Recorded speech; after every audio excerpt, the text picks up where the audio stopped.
GSM Erişim'den hepinize merhaba arkadaşlar. Bugün iPhone 16 Pro Max ekran değişimi gerçekleştireceğiz. Evet, malzemelerimizi köşeye kaldırıyoruz dostlar. Cihazımızı sizlere bu şekilde göstereyim. Evet, görmüş olduğunuz gibi görüntü bir gidiyor bir geliyor. Evet, cihazımı da göstereyim arkadaşlar bu şekilde sizlere. Evet, şu an düzeldi ama sol üst tarafımızda bir kırık, yani leke mevcut arkadaşlar. Bu da kırıktan dolayı. Kastırdığım zaman, baskı kurduğum zaman yok, gitmedi görüntü. Cihazımı kapatayım. Onarımına başlayayım arkadaşlar. Ekranımın dört bir köşesine güzel bir şekilde ısıtıyorum dostlar.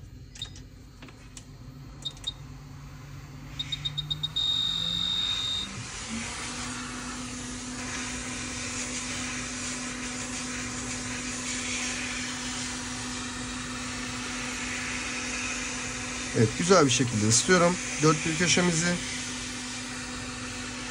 Ekranımda görmüş olduğunuz gibi derin çizikler mevcut dostlar.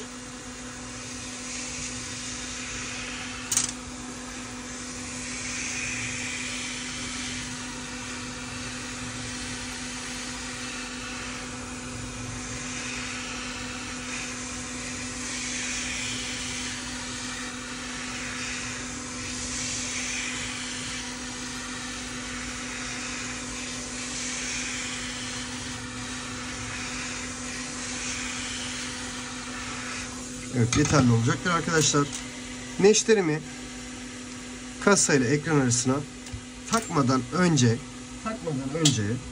alt vidalarımızı çıkartıyoruz dostlar.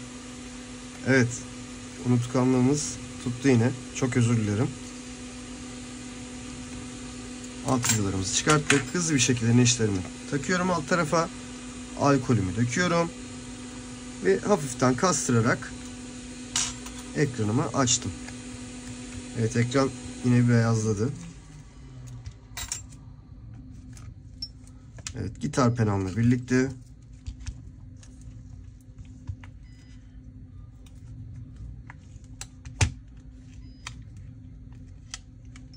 evet, iPhone 16 Pro Max'in içi dostlar.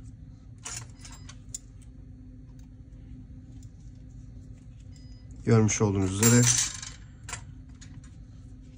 ön kameramız, tuşumuzun flexi, bu yan tuşumuzun, yeni fonksiyonel tuşumuzun flexi bu arada kalıyor dostlar.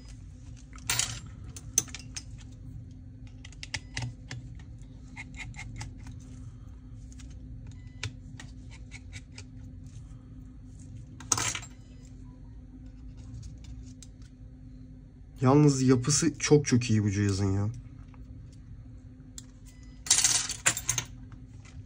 Evet, cihazımız açık. Hızlı bir şekilde kapatalım tekrardan. Biraz bekleyelim. Ondan sonra konnektörleri çıkartalım dostlar. Yeterli olacaktır.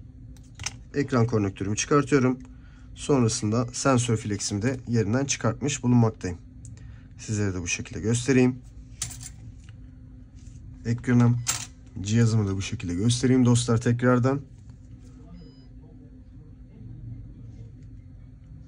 Evet, cihazımı sol köşeme bıraktım. Buraya alkolümü dökeyim. Güzel bir şekilde flex'i çıkartacağım, sensör flex'ini.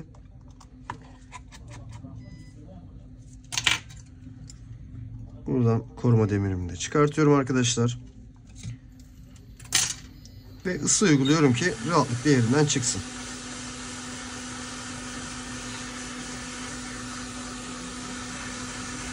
Çok fazla ısıya maruz tutmuyorum arkadaşlar. Flex ince olduğu için direkt yanabilir. Yani yanabilir dediğim, çok özür dilerim, direkt eriyebilir. Ve bu sefer kırış olur dostlar. Kullanamaz halde.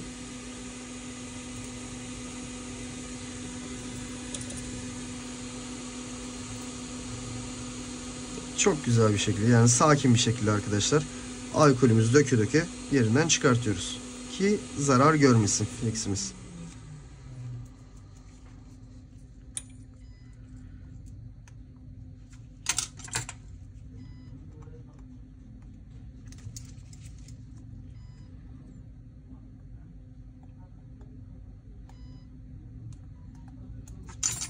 Görmüş olduğunuz üzere fleximi çıkarttım.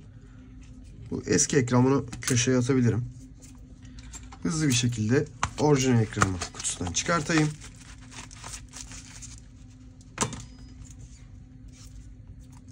Evet, fleximi yerine yerleştiriyorum.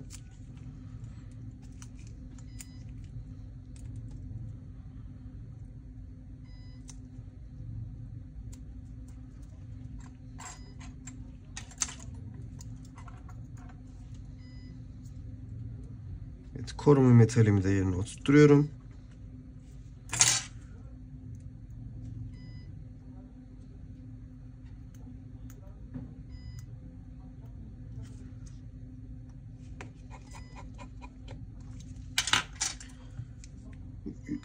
Ekranın üzerindeki yapışkanlarımı da çıkartıyorum dostlar.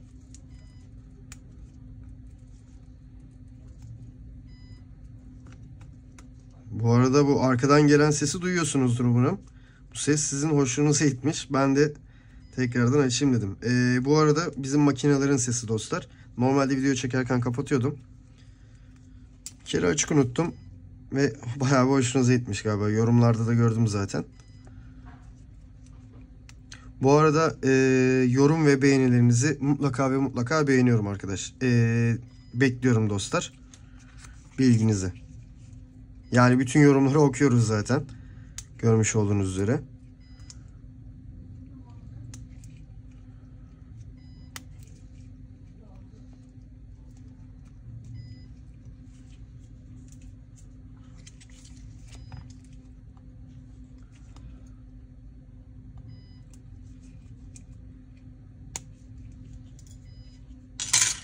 Evet. Sensör fleximi yerine oturtturdum. Sensör flexi dediğim ışık flexi arkadaşlar. Proxy sensörümüz, yani yakınlık mesafesi kulağımıza getirdiğimiz zaman kapanan sensör burada. Direkt çok özür diliyorum, dot'un yanına koymuşlar. Yani dot dediğimde Face ID arkadaşlar. Yüzümüzü algılayan, haritasını çıkartan. Evet, konnektörümü oturtturuyorum dostlar.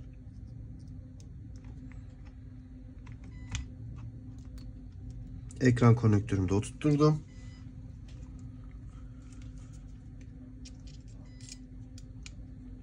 Hızlı bir şekilde koruma demirlerimi de yerine taktım.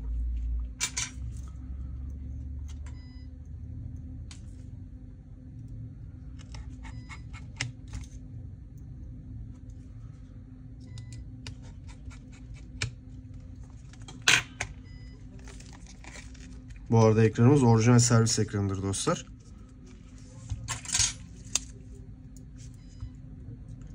Evet, vidamızı da yerine oturtuyorum. Evet, arkadan bir sesleri duyuyorum ben yine. Ustam neden Turton'u aktarmadın? Evet, son kez açıklama yapacağım arkadaşlar. iOS 18 ile birlikte artık Turton ve ekran çipi aktarmamıza gerek kalmıyor. Direkt etkinleştirme yaptığımız zaman ekran zaten arkadaşlar orada orijinal Apple parçasıdır diye yazıyor. Evet, cihazımız açılsın ve Turton bu arada 18.2'de, iOS 18.2'de direkt geliyor dostlar. Evet, cihazımız açıldı. Evet, şifremiz var. Dokunmatiğini test edelim. Kontrolünü sağlayalım. Flash'ımız da çalışıyor. Bu arada ben iOS 18'de bu özelliği çok beğendim dostlar. Yani ışığı ayarlayabiliyorsunuz istediğiniz gibi. Sağa sola, geniş, ince, uzun. Bakın burada direkt zaten bize bildirim olarak geldi. Ekran onarımınızı bitirin. Bu iPhone için yeni ekranınızı ayarlamak üzere dokunun. Ama şifremiz olduğu için maalesef dokunamıyoruz. Evet, eski ekranımızı da bu şekilde yanına koyayım. Evet dostlar, videomuz bitti. Umarım beğenmişsinizdir.